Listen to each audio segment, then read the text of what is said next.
Je n'aime ça, c'est une expression qui fait actuellement le buzz au Bénin. Elle est en vogue, jeunes et adultes l'utilisent, suscitant du coup quelques inquiétudes et interrogations de la part de plusieurs internautes. Alors question, devrions-nous encourager cette tendance qui érige parfois en règle d'or certaines expressions avec le niveau de nos apprenants déjà très faible? N'y a-t-il pas des risques d'aggraver la situation? On fait le débat ce matin avec mes débatteurs. Justino Vieira, bonjour. Bonjour Rachida, bien maman. Bonjour le plateau, ma téléspectateur, bonjour.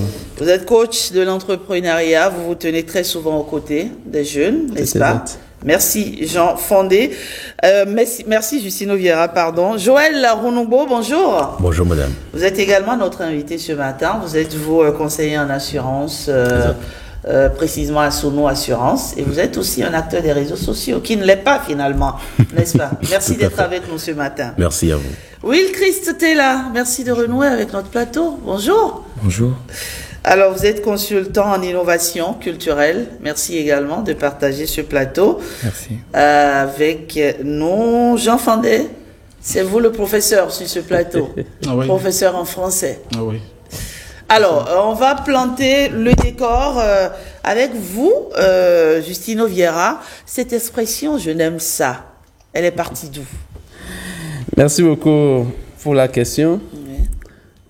Vous savez, tout a commencé à l'occasion d'une fête. D'accord.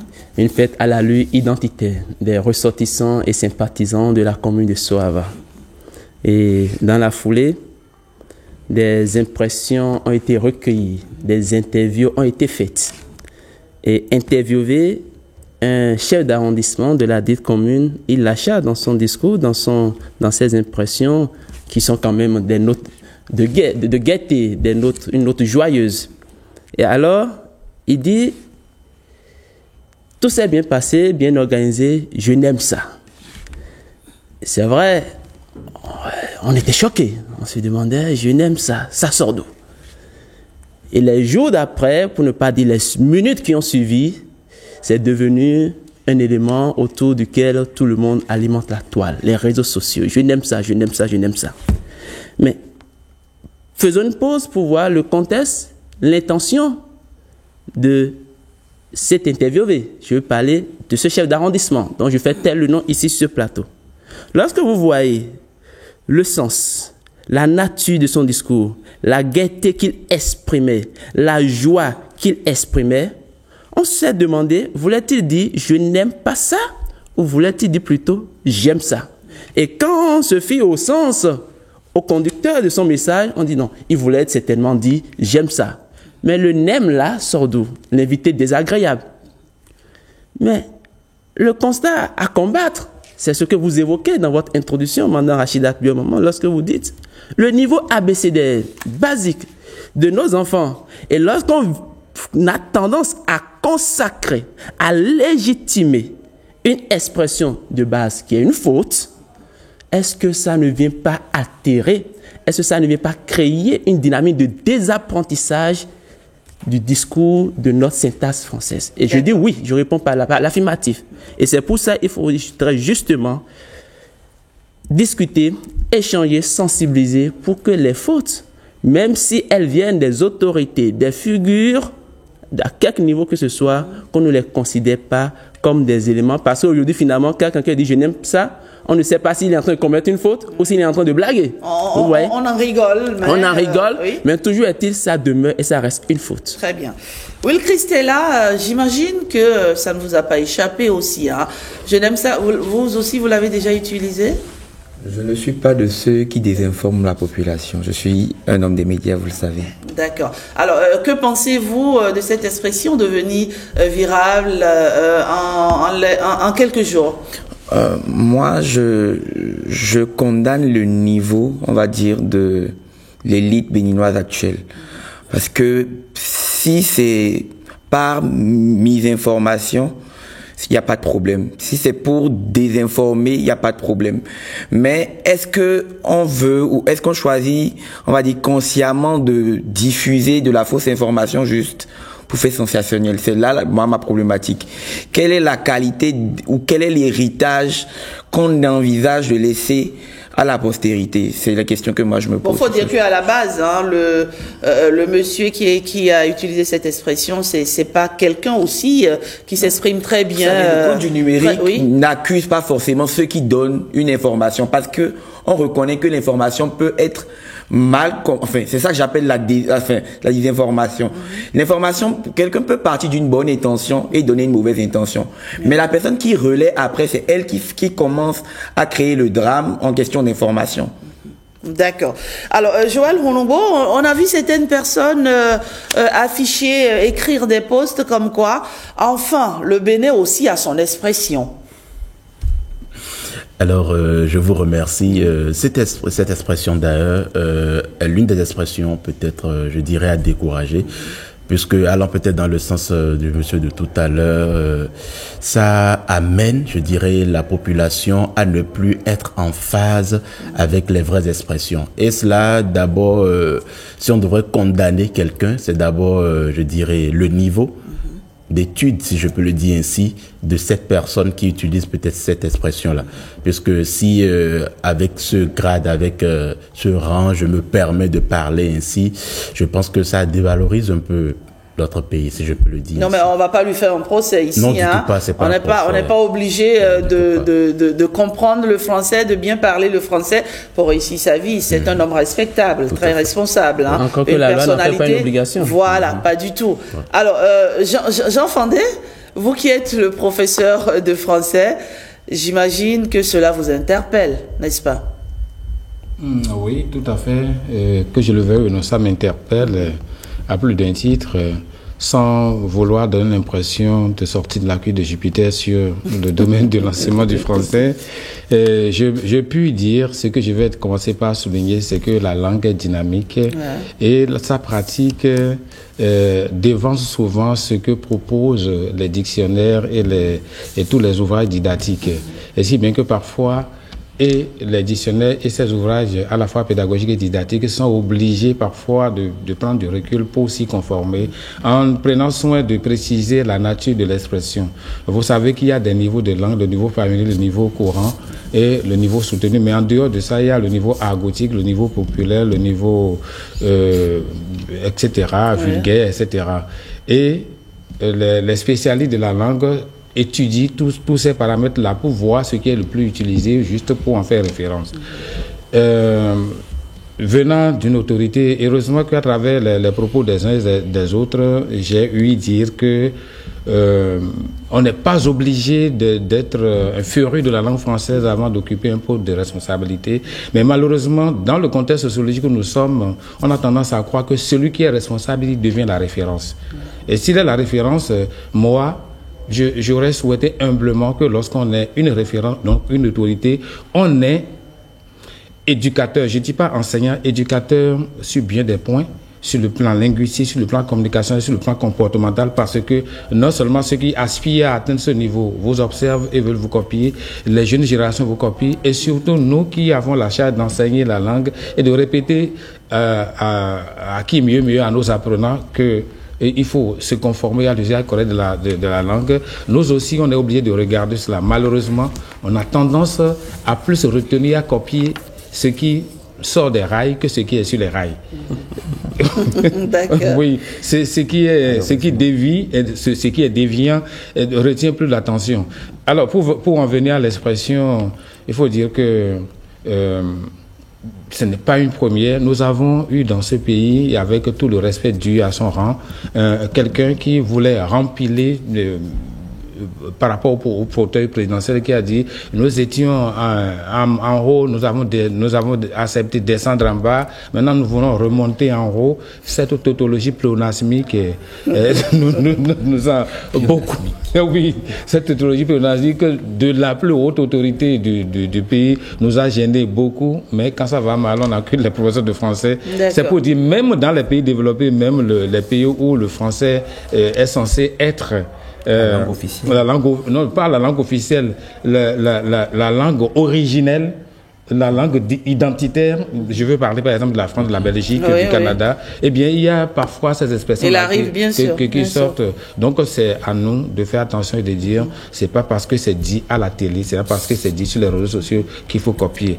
Quand on prend, je n'aime ça, comme l'a dit... les enfants le répètent, les jeunes le répètent. Non, c'est un peu comme les expressions genre, ou bien, oui, quand on dit genre, 1, 2, on dit genre, on dit genre. Ah oui, c'est vrai.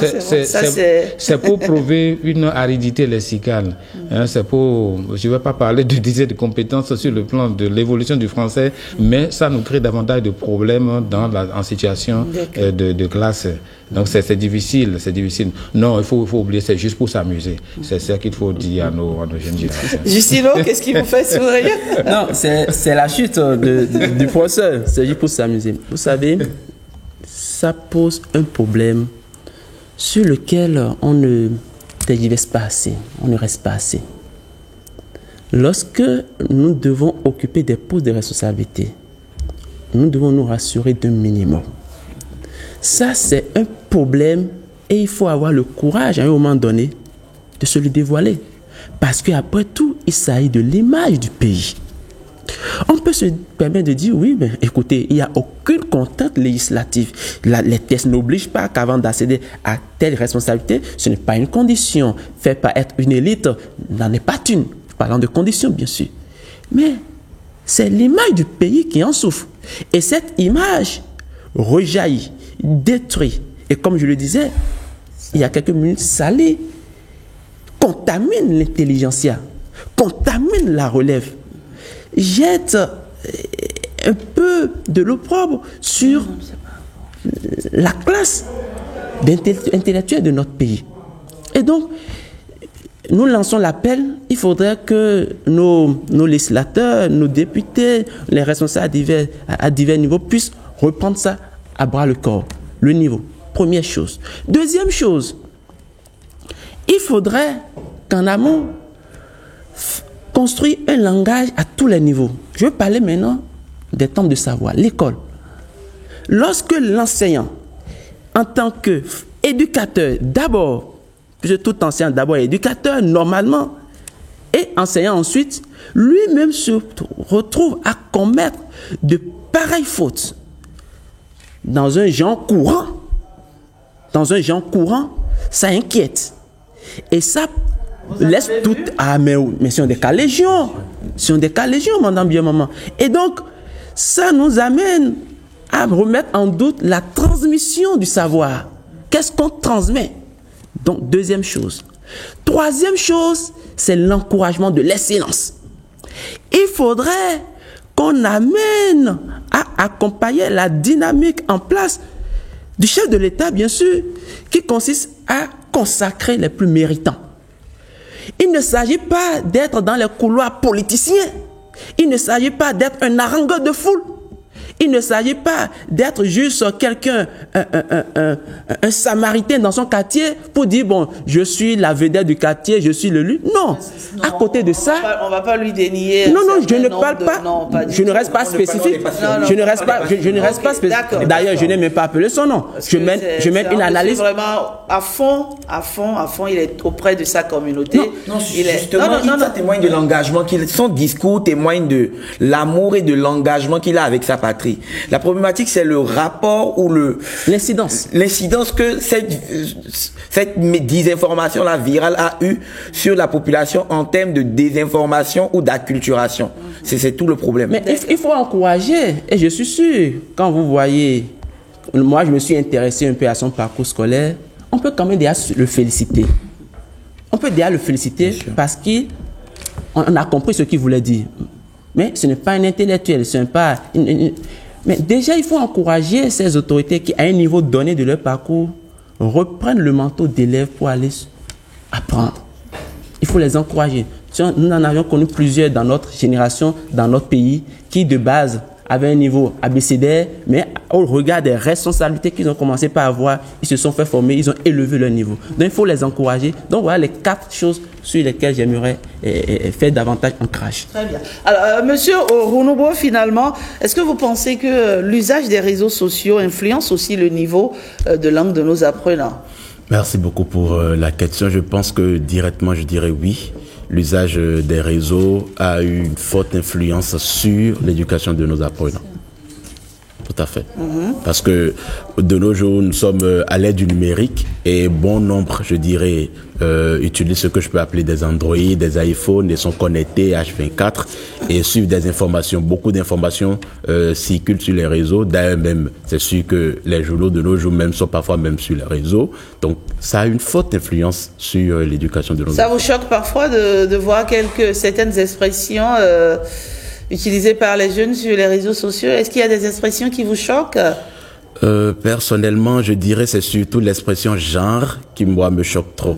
Quand en parlant un d'eux dit, c'est-à-dire genre, je voulais dire genre. Quand on me dit cela, moi je dis quand il dit genre, je dis genre. Et même ça parfois, je retrouve ça aussi au niveau de certains intellectuels. Hein. Non, sérieusement, c'est comme il y a comme un effet contagion. Oui. C'est l'expression qui vous dérange. On peut parler et vous, oui. Oui. Comment reformuler la problématique? En fait, le mot genre, j'ai le sentiment parfois que c'est un appui.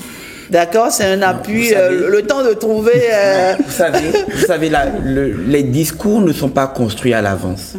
Et c'est dans nos interactions sociales que nous recréons le monde, si je peux m'exprimer comme ça. Et donc parfois dans la prise de conscience entre l'information que nous recevons, le traitement que nous en faisons et l'expression que nous voulons donner pour affirmer ou pour aller contre une pensée ou un courant, il peut subvenir que la personne puisse, on va dire, être dans un temps mort, ce que le professeur appelle peut-être aridité lexicale, où il réfléchit à ce qu'il veut dire. Je pense que les lapsus existent, mais à défaut de faire des lapsus, des personnes préfèrent faire revenir des mots pour se donner le temps de repenser, de se restructurer dans leur pensée. Et ça, moi, je trouve pas que ce soit forcément mauvais. Parce que déjà, le français, il faut le reconnaître, n'est pas notre langue maternelle. Et si dans les pays où cette langue-là est langue maternelle, les gens font encore des erreurs, alors il faut pouvoir admettre que les colonies françaises puissent, on va dire, parler du français local, parler un français qui leur ressemble. Et c'est peut-être dans ce genre de cadre-là qu'on pourrait comprendre votre expression. Plus de colonies aujourd'hui. Hein? On s'est déjà bien affranchi. Oui, mon ami vient de parler de lapsus. Je pense que c'est pour être...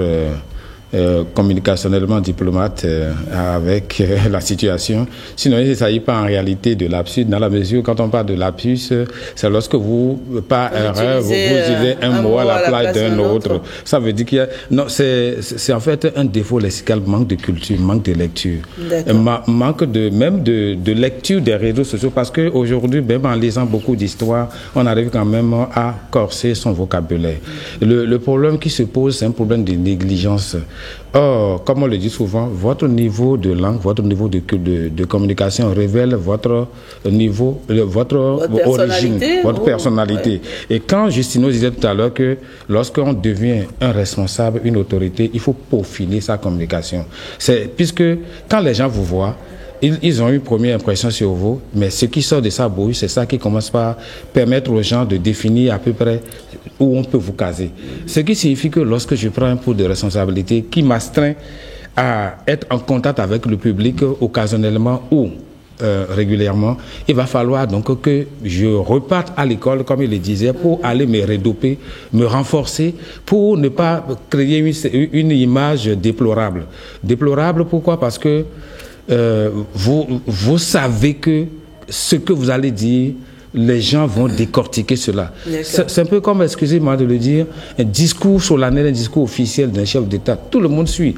Et quand on dit aujourd'hui que le président américain va se prononcer demain à 16h sur telle situation, mais des centaines de millions de personnes sur la Terre vont suivre. Et ce qu'il va dire, c'est ça qui va faire malheureusement école.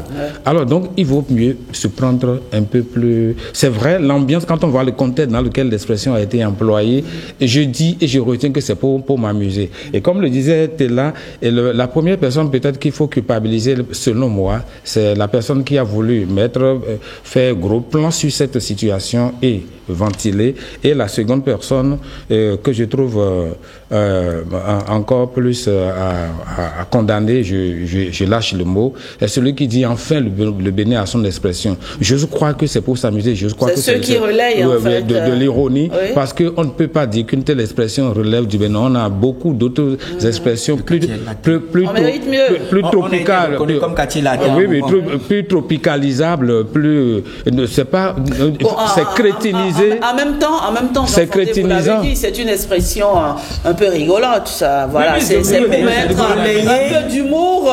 Vous savez, on en a fait une propagande. C'est pas forcément c'est le côté amplification que ça a eu qui devient le problème. Parce que après, on crée un contexte ou un relais média qui fait que une génération d'enfants, par exemple, reçoit ce message-là comme un message familial. Ah, est-ce qu'on dit désinformation? Est-ce qu'on dit je n'aime ça ou je n'aime pas ça? Qu'est-ce qui doit se dire? Et à partir du moment tout le monde sait quand même qu'on dit j'aime ça. Les enfants qui sont dans un processus d'éducation, par exemple, ne savent pas. Les personnes qui n'ont pas été dans un cadre formel d'éducation ne savent pas. Donc, ayant reçu cette information-là par les médias, aujourd'hui, quelle est la réelle problématique que notre sujet aujourd'hui pose? C'est la place des médias dans la transmission de l'information. Parce que quoi? On se dit que quand c'est vu sur Internet ou quand c'est Internet qui le dit, c'est forcément vrai. Mais aujourd'hui, par exemple, si cette information-là, donc je n'aime ça, est dit sur Internet par des autorités, est-ce qu'il faut légitimer ça ou est-ce qu'il faut dire quand même que à un moment, c'est une expression qui est sortie pas au bon moment, pas dans les bonnes circonstances, donc il faut recadrer. C'est surtout la problématique que moi je trouve qu'il faut avoir. D'accord. Justino Vieira. Vous savez, en ma qualité de formateur ou coach dans la prise de parole, nous disons toujours lors de nos formations que les trois composants de la prise de parole, il y a ce qu'on appelle l'éthos, le pathos et le logos. L'éthos qui fait appel à la qualité de l'orateur et qui légitime les propos.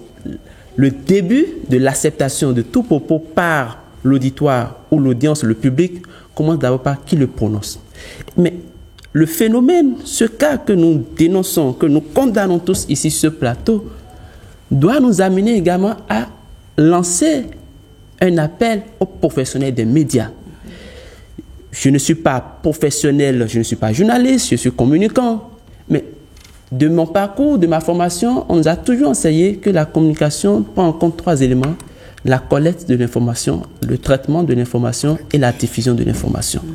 Je pense que le traitement, il y a eu des creux, des légèretés dans le traitement de cette information. Le journaliste aurait dû couper aurait dû. Est-ce que c'est pas une influenceur? Aurait dû enlever ça, cette partie. Dans le traitement. Ouais. Dans le traitement de l'information, on aurait dû enlever. Vous savez, nous donnons tous des interviews, des émissions, et après on voit peut-être le monteur, le réalisateur dire ah mais j'ai commis une faute, une bévue ou une pécadille. Ça me rappelle aussi cette personnalité qui a dit voilà, emballé lors d'un meeting, il dit nous allons combattre l'autosuffisance alimentaire. Ouais.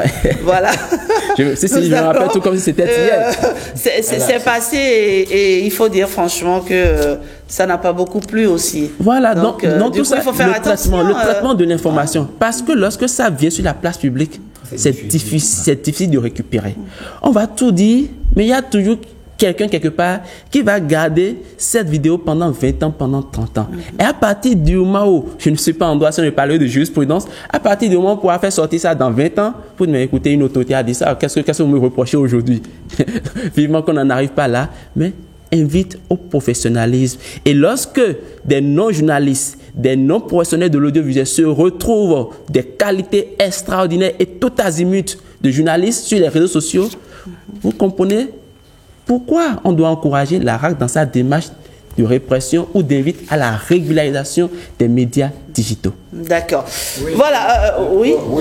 Vous permettez deux petites choses. La première, au moment où les réseaux sociaux n'étaient pas encore très actifs, il y a justement un chef d'arrondissement qui avait aussi, il était là, et le porte-parole de la jeunesse prend la parole pour dire notre chef d'arrondissement ne ménage aucun effort pour soutenir la jeunesse. Il s'est levé devant les caméras pour lui arracher le micro pour dire que c'est ingrat. comment il peut dire qu'il ne fait aucun effort pour soutenir la jeunesse? Non, reprenez. J'aime pas entendu cette partie. Reprenez, Jean-Fandé. On était dans un arrondissement en train de faire une manifestation. Et le représentant des jeunes doit faire son discours. Donc le chef d'arrondissement, en tant que première autorité, était assis. Et le jeune prend la parole pour dire notre chef d'arrondissement ne ménage aucun effort pour soutenir la jeunesse. Il a bondi de son siège pour aller lui arracher le micro pour dire c'est ingrat. Comment on peut dire que lui ne ménage aucun effort pour soutenir la jeunesse, donc il ne fait aucun effort pour non, pour lui c'est qu'il ne fait aucun effort pour soutenir la jeunesse. Il a eu le sentiment que le jeune dénigrait en fait oui, voilà. Et donc ça pose évidemment deux problèmes. Le problème du niveau intellectuel, puisque quoi qu'on dise, c'est notre langue officielle, c'est la langue de travail. Et quand on parle de langue officielle, langue de travail, il faut la maîtriser. Il n'y a pas d'excuse pour ça. Même si la loi ne fait pas obligation de la maîtriser jusqu'à un niveau de performance séduisante avant de prendre le poste de responsabilité. Après le poste, il faut se faire former. L'autre chose, c'est que c'est une situation donc pour rappeler à cet arrondissement, à cette autorité, que c'est pas pour lui faire son procès comme vous l'avez dit, que ça a toujours existé. Par exemple, il y a des expressions comme revenons à nos moutons. Des gens disent revenons à nos moutons. Il y a des expressions comme qui trop embrasse mal les trains. Et des gens disent qui trop embrasse manque le train. Donc ça a toujours existé à toutes les époques, à toutes les civilisations. C'est à ceux qui sont porteurs de messages de communication et surtout de messages pédagogiques, c'est à eux de rappeler chaque fois aux plus jeunes que ce n'est pas ça la référence, qu'il vaut mieux rester conforme aux exigences de la belle langue, de la bonne langue. Alors, que faut-il faire? Que faut-il faire alors? Il faut cesser de relayer ça. C'est bien cela, Joël? Tout à fait. Je pense que le réel problème, c'est le relais. Si c'était pas relayé, on serait peut-être pas en train d'en parler. Oui. Ouais. Le gros problème, c'est le relais. Donc, il faut éviter vraiment de relayer certaines informations qui n'encouragent pas l'éducation, qui ne nous fait pas évoluer. Voilà. D'accord. Allez, nous avons posé une question à nos internautes depuis ce matin. Pensez-vous que l'usage des réseaux sociaux influence le niveau de langue des apprenants? Nadège Sani est déjà dans ce studio. Elle va relayer ses différents avis. Vous le savez, votre avis compte sur le forum de discussion et c'est tous les jours du lundi au vendredi. Merci d'y prendre part activement. Justino Vieira. Non, je riais de l'anecdote partagée par M. Fandé et ça me rappelle une autre. Vous en avez d'autres? Lorsque un collaborateur voulait faire du reportage à son directeur sur ses collègues et il dit, s'il vous plaît monsieur, Jean et Pierre ont déclaré avec véhémence aujourd'hui lors de la réunion que vous ne faites rien pour l'amélioration de nos conditions. Il dit, ah bon? Jean, lui, sera sanctionné. Pierre, lui, j'étais monsieur le point, mais véhémence là, lui, c'est qui? Lui, je ne le connais pas, véhémence. Il devra le chercher dans son dictionnaire. Non, mais des anecdotes, il y en a beaucoup. Hein. Sérieusement, il y en a beaucoup. Et vous pensez aussi, Justino Vieira, qu'il faut arrêter la CIE, qu'il faut éviter de relayer ce genre oui. Aujourd'hui, il faut encourager ceux qui accordent du prix à la bonne expression. Parce que d'abord, le manque d'encouragement crée un retard. Lorsque tu t'exprimes bien, on dit, oh, lui parle trop français, lui fait trop akawé. Vous voyez, donc ça refroidit ton élan à bien t'exprimer. Donc il faut d'abord encourager. Et quand vous encouragez, l'autre chose, la conséquence, c'est que ça contamine. Lorsqu'on voit que il s'exprime bien, il est encouragé. Il s'exprime bien, il est encouragé. Lorsqu'on voit que parce qu'il s'exprime bien, il a été promu, il a été récompensé, ça crée une dynamique. Donc, il faut faire comme lui. On le consacre comme modèle. Première chose. Deuxième chose, même si pas extraordinaire, peut-être à cause de mes qualités humaines, je suis promu à des niveaux de responsabilité, je dois prendre la mesure de cette responsabilité et aller me faire former. Il n'est jamais tard pour se perfectionner. Il n'est jamais tard de se perfectionner. Merci Justino Vieira. Entre-temps, mon cher Will Christotella a cédé sa place à Nadège Sani. Bonjour Nadège. Bonjour à vous Rachidat. Pensez-vous que l'usage des réseaux influence le niveau de langue des apprenants? C'est la question du jour. Bien sûr, Rachida, et nous avons eu beaucoup de réactions, des réactions aussi collectées de quelques influenceurs. On commence par Kamal Hadji, qui a écrit sur son compte Facebook: s'il vous plaît, chers frères et sœurs, arrêtez avec ce truc de je n'aime ça. Les enfants vont répéter ça et cela risque de devenir une norme et d'autres vont croire que cela veut dire quelque chose. Au-delà, c'est vilain et ce n'est pas bon à entendre. Nous avons également eu la réaction de Deogracias Kenoho. Il dit: je n'aime ça, celui à qui nous devons cette petite incartade linguistique ne l'a pas fait exprès. Il s'est exprimé sincèrement avec son niveau de langue et ça a donné ceci. Ce n'est pas un lapsus ni un scandale. Influenceur 229 pense plutôt que que le Bénin a désormais une expression virale. Je n'aime ça est en train de devenir la phrase culte du moment au pays. Jonias Gouni a écrit sur sa page Facebook: c'est quoi cette mode de dire je n'aime ça pour parler d'un truc que tu aimes? On dirait que certains cherchent à casser la langue juste pour le plaisir. Gildas Degbeni a répondu à notre question. Il dit: oui, sur les réseaux sociaux, le français est parlé sans respecter les accords ni les règles grammaticales. Cela agit énormément et ce n'est pas bon pour les apprenants. Ouseni Touré, vraiment, les réseaux sociaux aujourd'hui ont d'énormes influences sur le niveau de langue des apprenants. Ce qui est marrant, quand ils combinent les chiffres et les lettres, ils se comprennent entre eux et on dirait qu'ils ont un dictionnaire. Joanita Bokovo n'est pas du tout d'accord avec l'usage de cette expression. Elle l'a écrit sur sa page Facebook: si vous m'écrivez, quel que soit le motif et que vous utilisez votre expression je n'aime ça, je vous bloque. Et pour finir, Isiel Dossou nous dit: tout le monde le sait, mais personne ne veut le dire. Moi, je ne peux plus vivre dans le mensonge. L'expression « je n'aime ça » ne signifie rien. Elle est surtout vulgaire et détruit tout votre charisme. Voilà, merci ma chère Nadège Sani. Merci. On a fait le tour des réseaux sociaux, merci. Exactement. On va vous retrouver demain, n'est-ce pas? Toujours sur le forum de discussion. Alors, Justine Obiara, vous avez suivi les différents posts relayés par Nadège Sani. Que pensez-vous des différents avis? Je m'aligne derrière l'avis des internautes parce que à aucun moment je n'ai pas entendu un commentaire qui encourage l'expression. Donc ça là, c'est la preuve que nous sommes tous en phase. Mais ce qui vient après, aujourd'hui il y a des néologismes qui se développent. Alors, je suis à l'hosto, je suis à la piole, vous voyez des expressions comme ça. Donc, comme quelqu'un l'a dit en commentaire, il faudrait juste assainir le paysage linguistique. Il faudrait juste s'appliquer davantage. Aujourd'hui, c'est vrai, on dit c'est l'argent qui compte, hein, que tu parles mieux français que quelqu'un, ce n'est pas notre problème, c'est l'argent qui compte. Non. Votre niveau d'expression, la coloration qu'on retrouve dans votre aisance verbale démontre à suffisance le type, le rang, la catégorie de personnalité devant laquelle on doit vous hisser. D'accord.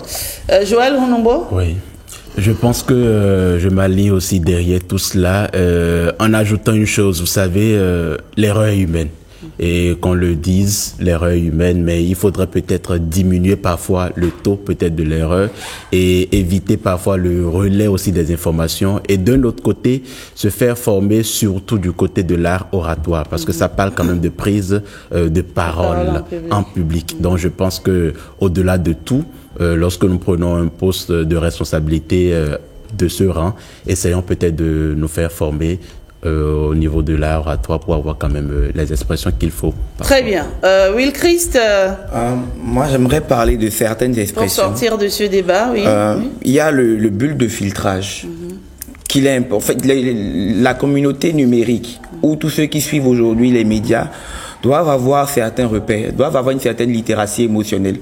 Parce que aujourd'hui, il faut dire que les algorithmes nous proposent souvent les choses que nous regardons ou que nous apprécions.